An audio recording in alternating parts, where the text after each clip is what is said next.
from Fontaine is like. It sure is different from what we have in Inazuma. How should I describe it? It seems like you have to go through a lot more steps to make them. And the flavor has many layers too. Yes. When I first went to Inazuma, I actually thought the food there tasted a little too bland. It took some time for me to get used to it. Let's get back to the purpose of this trip for a moment, shall we? How have preparations for the film been coming along, Mr. Xavier? Well, I've already assembled most of the film crew, a lighting specialist, a prop manager, and a costume designer. I've also bought the copyrights from the novel's author. Oh, it's called The Two Musketeers, right? I read the script you sent me on the way here. The story is pretty good. Originally, I was planning to start filming as soon as Sir Kamisato and Lady Ayaka arrived in Fontaine, but I'm afraid I've run into a bit of a problem. Oh? What is it? It has to do with the film's investor, Mr. Morris. He suddenly informed me this morning that he's encountered some financial trouble and will be unable to release to me the amount of funding agreed upon. It's said that Fontaine's legal system is well developed. If he has violated the contract, then can't you simply take him to court over the matter? Well, I'm still more concerned about filming. Even if I were to take him to court, I'm afraid it would take months before the case could even be heard. Then, is there a way we could raise funds ourselves to solve the problem? I've considered that option too, but unfortunately, it's difficult to gather such a large amount of mora on such short notice. Besides, we have to consider the film festival's submission deadline. Mr. Xavier, if Ayaka and I were willing to perform for free, would that resolve the problem you are currently facing? What? No, out of the question. To have you come all this way just to act for free? Oh, no, that won't do. There's no need to worry, Mr. Xavier. My brother and I had actually intended to work for free after receiving your invitation. Inazuma has only recently reopened its borders, and needs to strengthen its relations and cultural ties with other nations. We didn't have many collaboration projects with Fontaine in the past, so we hoped this trip would serve as a good start for the future. Indeed. You could say that's the real reason why the Yashiro Commission agreed to come to Fontaine. I understand, but having you two act for free just doesn't seem right. Not at all. While we're officially here to conduct a cultural survey of sorts, we must express our sincerity if we want to establish formal cultural ties with your nation. This film will serve as proof of friendly cooperation and cultural exchange between Inazuma and Fontaine. It's my hope that the film can be finished and released as smoothly as possible. If you still don't feel comfortable with this arrangement, I would also be more than happy to be introduced to some other renowned individuals in Fontaine's literary and artistic circles. All right, I'll do as you say. Thank you so much. I'll make sure to cobble together enough mora now, even if it means selling my house, my camera, and every single family heirloom. Come on now, no need to go that far. I'll also help you out as a brand sponsor.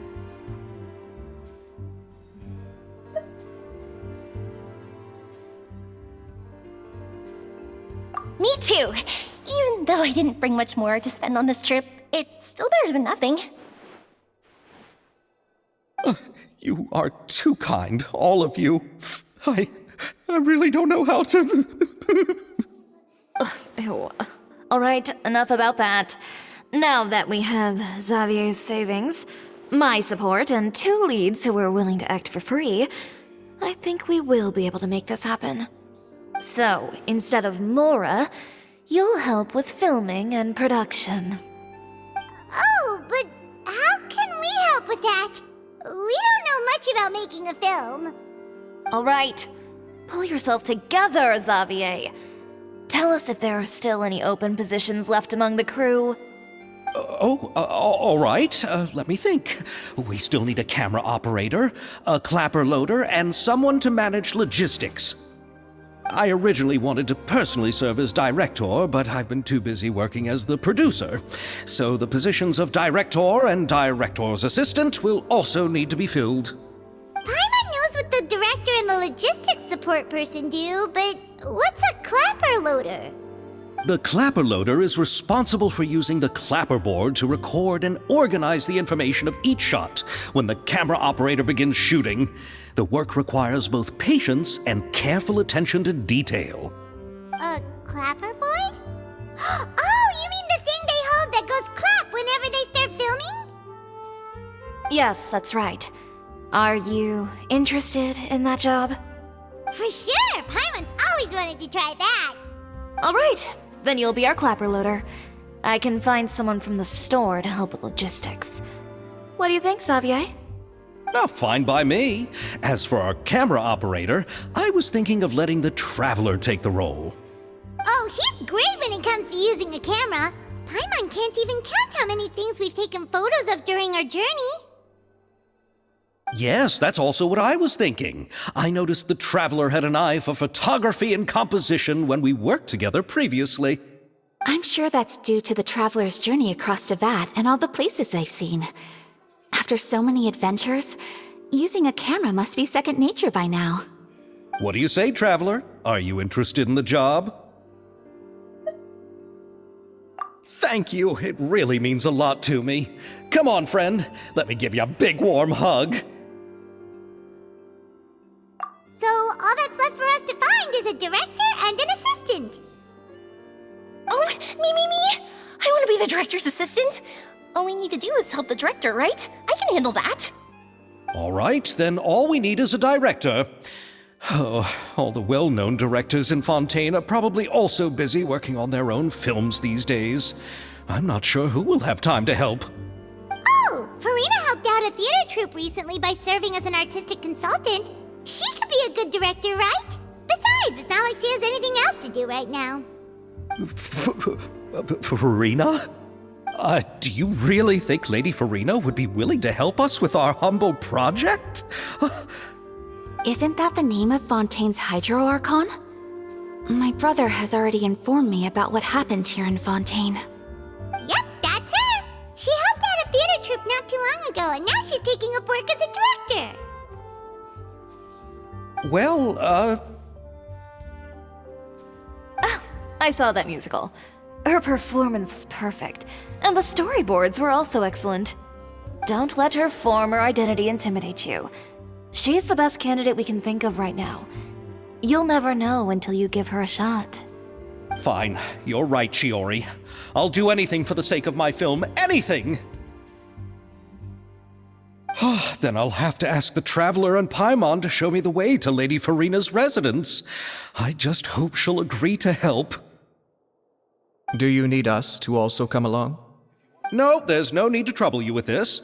Besides, you've just arrived in Fontaine, and I'm sure there are many places you would like to visit. Just leave this task to me. It's part of my duties as the producer. Very well. Then we'll be waiting to hear the good news. I'll go with you. By the way, you might want to consider bringing a gift. And don't worry, we won't simply drop you off at Furina's place. We know Furina pretty well by now, so having some familiar faces there should help your chances. Besides, the whole thing was our idea in the first place. All right, then I'll start making preparations. As for the gift... A gift for someone who was once seen as the Hydro Archon. I wonder what she would like. I recall that Lady Furina once fancied a clockwork ring, so perhaps I should get another exquisite clockwork contraption for her. Huh? Can't we just bring some desserts, like the Fontanalia mousse? But wouldn't that be a little too cheap? She does like desserts, though. Isn't the Fontanalia festival happening right now? I heard Abel tell us on the aquabus that Furina introduced the tradition of going door to door and asking for sweets. To do something like that, she must have a real sweet tooth. I agree with Yoimiya. If the gift is too fancy, it might actually make her feel more uncomfortable. Alright then, let's go buy some Fontanalia mousse.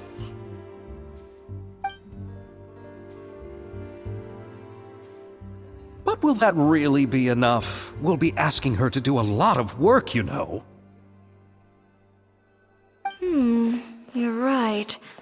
we need to further sweeten the deal. Huh? You want something even sweeter than Fontinalia mousse? Yes, we'll need a gift that's sweeter than any dessert in the world. But what could that be? Your words of praise.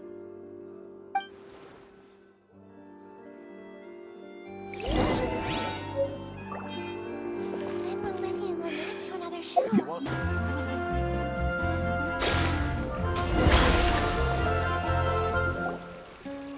We're here! This is where Furina lives.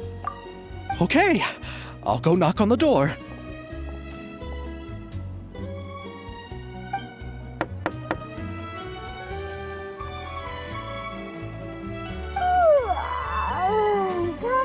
Coming.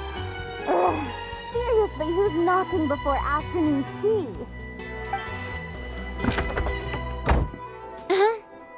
Who are you?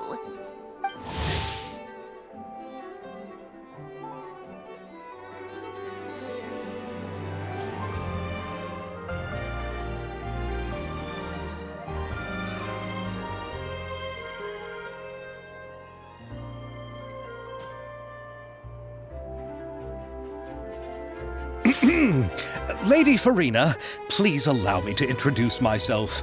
I am Xavier, a film director. Hello.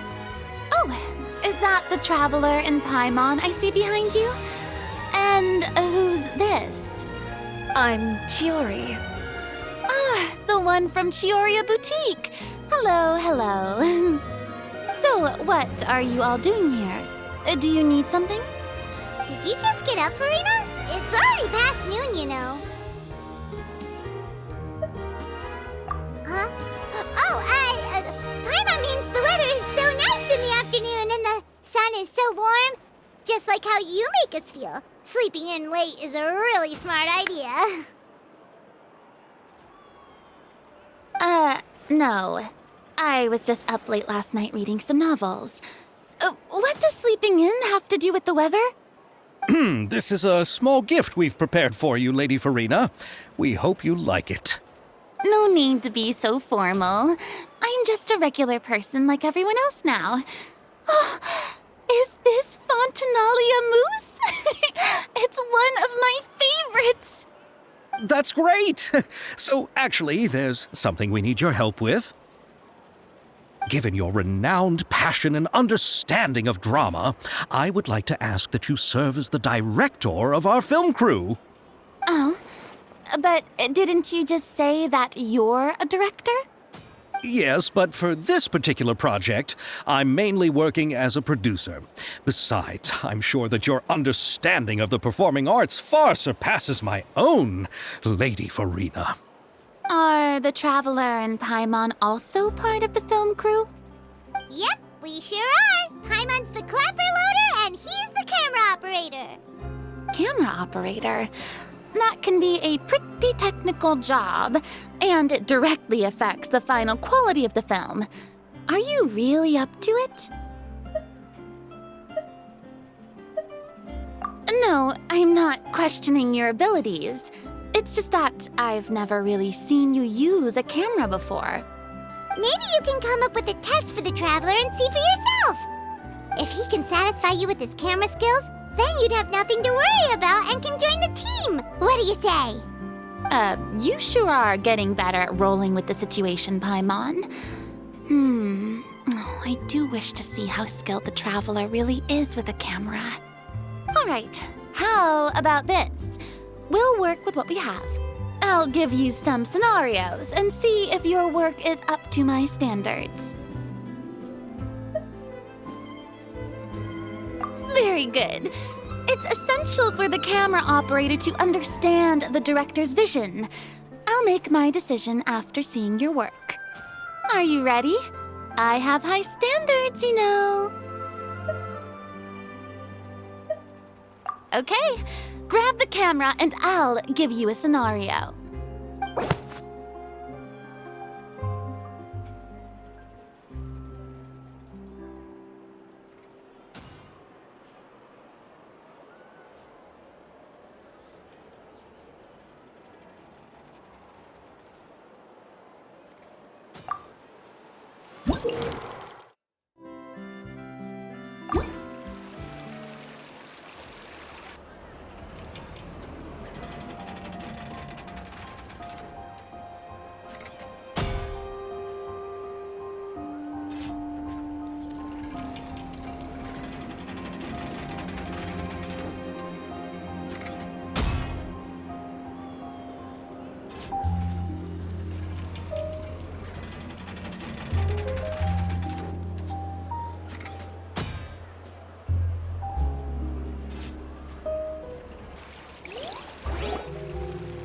Oh, it appears that you have more skill than I thought.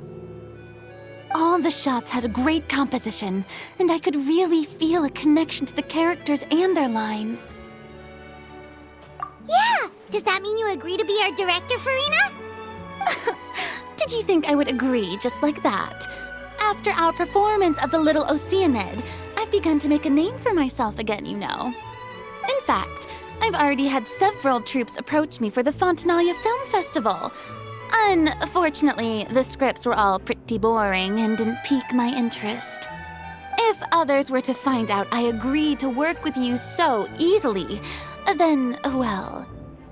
Hey, but didn't we have a deal? What else do we need to do to convince you, Furina? Well, what about the pay? Huh? You know, how much you're willing to pay me to be the director? The pay is also an important factor for me to consider, you know. Well, I can offer you this much?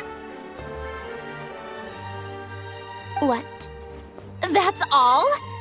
If Nervilat were to hear of this, he could charge you with underpaying your labor. I'm sorry, but our crew is in a tight financial spot at the moment. I see. Well, even though it's highly unlikely now that I'll join your crew, there's still something I'd like to ask. Exactly what film are you planning to make? Oh, our script is an adaptation of The Two Musketeers. Huh? Wait, you mean the suspense thriller novel that was a #1 bestseller? Oh, so Furina's read it too. Of course I read it. I've always had a keen interest in artistic works that strike a chord with the populace. I see. It all makes sense now. You must have used most of the budget to pay for the copyright. Not really. The novel's author transferred the copyright to me practically for free once he heard that I wanted to make a film adaptation of the story. The lack of budget is due to another issue. He probably just wants to get his name out there. So, Mora isn't the most important thing to him right now. It reminds me of a delivery courier who wears one of my designs while traveling all across Teyvat. I didn't charge her much for the outfit either. The exposure she provides for my brand is well worth it. So, are you a big fan of this story, Furina? Well, it's all right. The pacing of the story is good, but the character relationships could use some work. When I was reading it before, I always felt like some things were left on a rather unsatisfactory note. I have high standards, you know. Ahem, Mr. Xavier, if, hypothetically speaking, I agree to be the director, how much freedom would I have in terms of script revisions and creative interpretation? Oh, as much freedom as you would need. I wouldn't dare doubt the tastes of Fontaine's greatest star. Good. Then I'm free to alter the script as I see fit? Absolutely, no problem.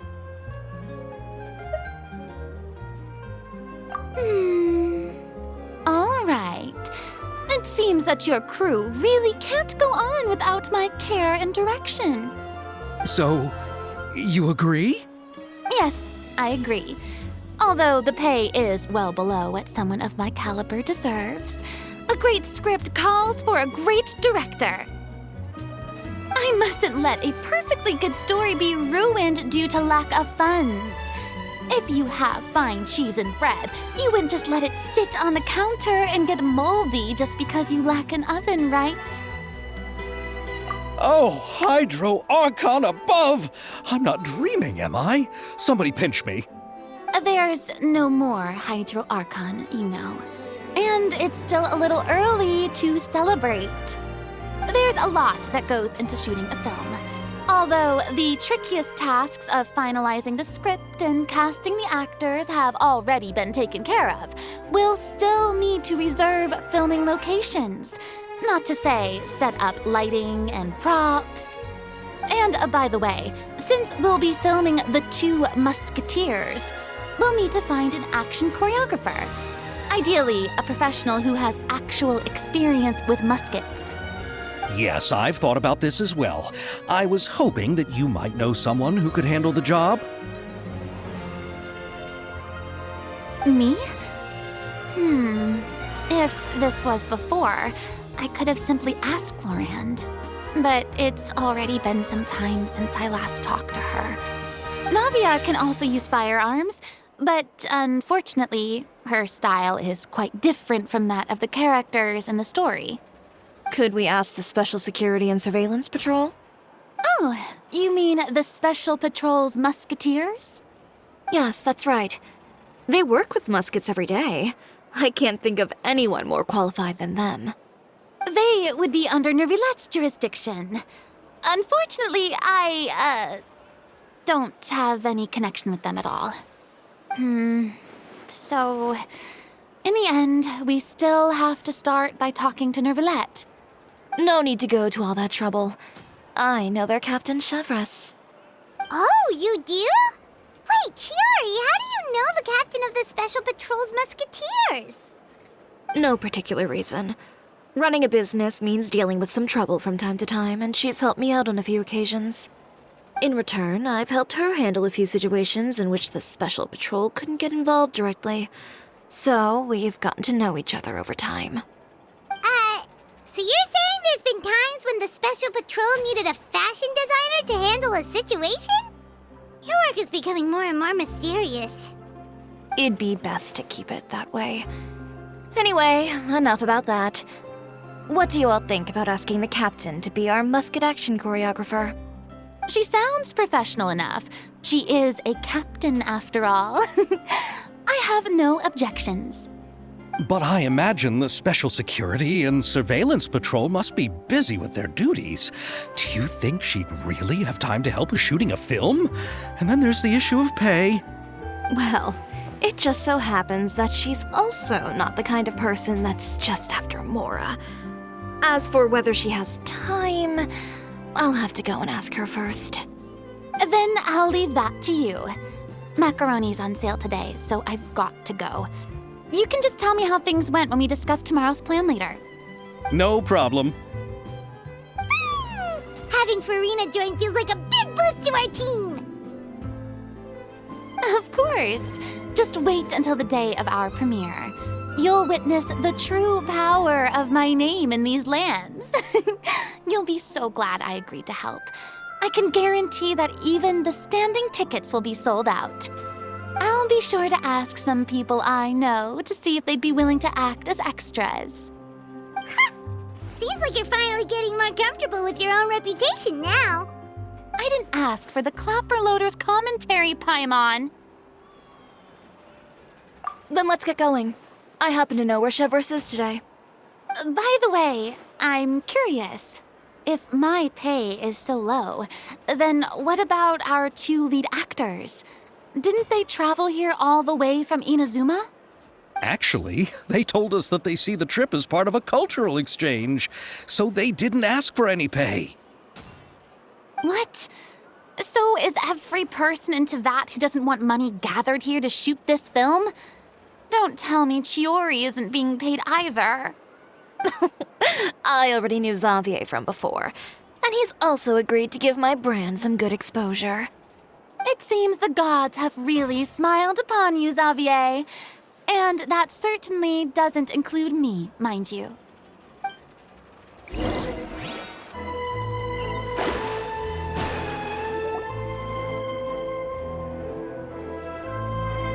All right, this is the place. But where's the captain? There's hardly anyone around here. She's over there. The one with an eye patch reading in front of the newsstand. Oh, her! Paimon could tell there was something different about her. She seems kinda intimidating. Please wait here for a moment. I'll go fetch her. She's working now, so you might not want to get in her way. Working? But isn't she just standing there and reading a novel? Just trust me. Alright, let's see what happens then. Shiori sure is a mysterious person. She claims just to be a fashion designer, but she knows all these powerful people. The Court of Fontaine isn't particularly tolerant of visitors from overseas, so it isn't easy for a foreigner to promote their brand here. Even more so in the competitive world of fashion. Even a local like me just trying to make a film has to face all kinds of challenges. So I can only imagine what Shiori has been through to get where she is today. I'm sure that having more connections has definitely worked in her favor. Reading on the job? Detective novel. One main character? No. Multiple. Branching storylines. I see. How's the plot coming along? One of the main characters is about to make a choice that will affect the rest of his life. I'd wager he's going to make the wrong choice. Any way to speed things up? There's something I need your help with. You know that doesn't depend on me. It all comes down to what the character chooses. Which is exactly why I'm here to help.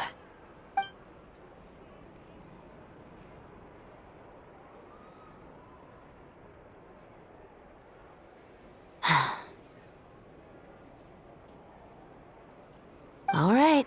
It appears he made the wrong choice in the end. Halt! Huh? What's going on? Hand over whatever you're holding. Oh, it's just a book. I didn't buy anything else. Then I'm sure you wouldn't mind letting me have a look. Excuse me, officer. I don't mind you standing around here, not purchasing anything, but I'd prefer if you didn't disturb my customers. It's bad for business, you know. Don't give me that act. You won't be able to get off so easily either. I am Chevreuse, captain of Fontaine's Special Security and Surveillance Patrol. I will say this one last time. Hand over whatever you're holding at once. And before you do anything unwise, let me remind you that I'll have you on the ground before you can even think about making a run for it. All right. I'll give it to you. But please let me say something first. If there's any contraband in that book, then the shopkeeper here is the one who slipped it in. I don't have anything to do with this. Why, you trying to leave me on the hook, huh? You were the one who said you wanted it. Save it for the interrogation room. Take them away, Letelier.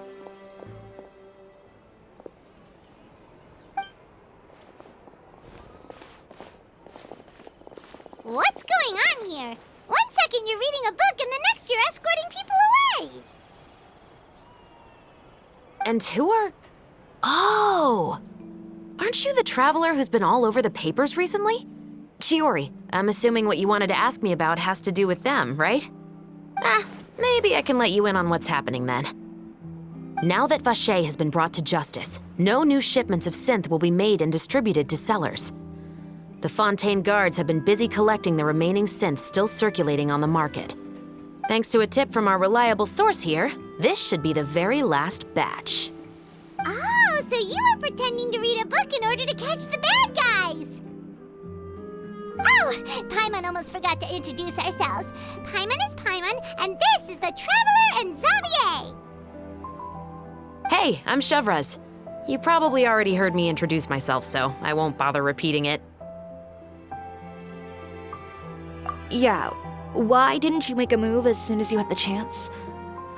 Were you worried that my intel wasn't accurate? No, I wanted to see if the shopkeeper would turn himself in first. All he had to do was come up to me and say that he didn't know where the synth had come from. If he did that, then I wouldn't have had to press charges on him. He had the whole day to turn the synth over to Chevreuse. But instead, the moment I came up and blocked Chevreuse's line of sight, he took the opportunity to sell it off. Yep, he made the wrong choice, even though the right choice was right there in front of him. But you knew they wouldn't make the right choice. Yeah, I knew. I was just hoping I'd be wrong for once. Enough about that, though. What did you want to ask me about? Oh, you see, it's like this.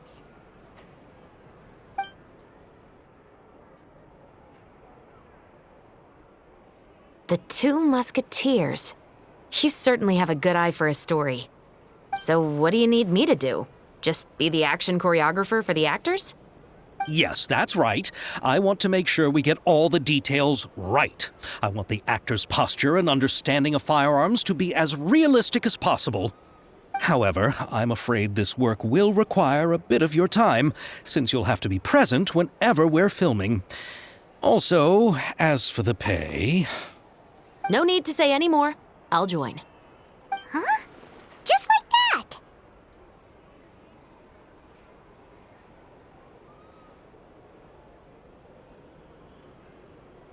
Really? You're willing to help us with our humble film project? Sure, it's no big deal. As I said, we've wrapped up our investigation here, so I don't have any other tasks on my plate for the moment. Besides, I personally really like this novel. I even have the collector's edition at home. Stories where justice prevails over evil never get old for me. Then we've got a deal? Yes, I'll see you on set tomorrow. Oh my! I can hardly believe it! I should tell Lady Furina immediately. Oh, and I must tell the prop manager and lighting technician to get everything ready. We start filming tomorrow! Calm down, Xavier. The film is going to take more than just a day to finish. Still, I should also head back now and start preparing the actors' costumes and makeup. Alright, guess that's it for today then. Traveler, Paimon, please stay for a moment. I have something to tell you. Then I'll take Xavier back. Poor thing. He's so excited that he can't even walk straight anymore. I don't want to spend our first day fishing our producer out of the fountain. He'd better.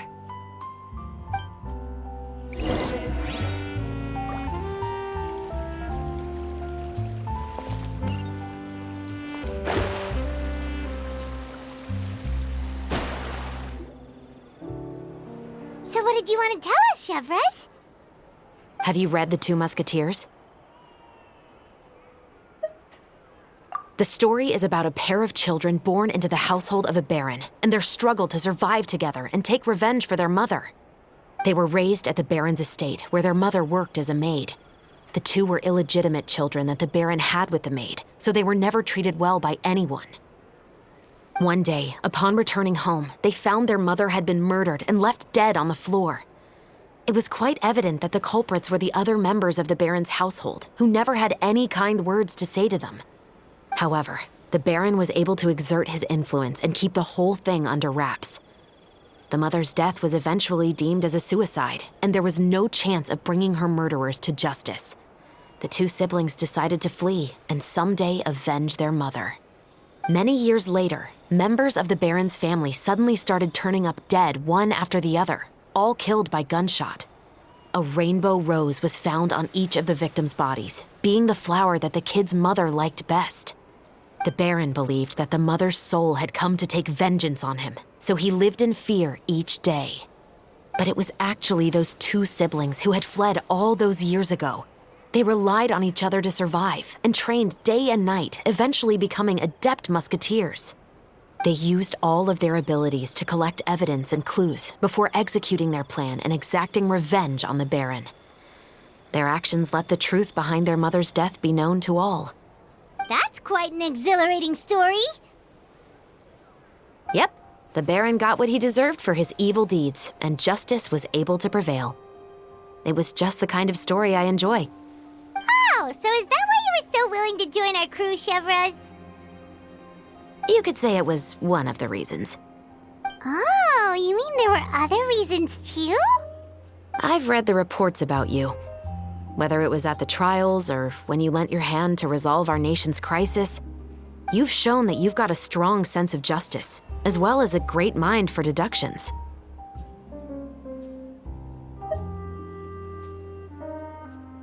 Yes, you're as sharp as I expected. It seems you've experienced many similar situations before. There's been a recent murder case involving Muskets. The perpetrator's methods appear to be very similar to what is described in the novel.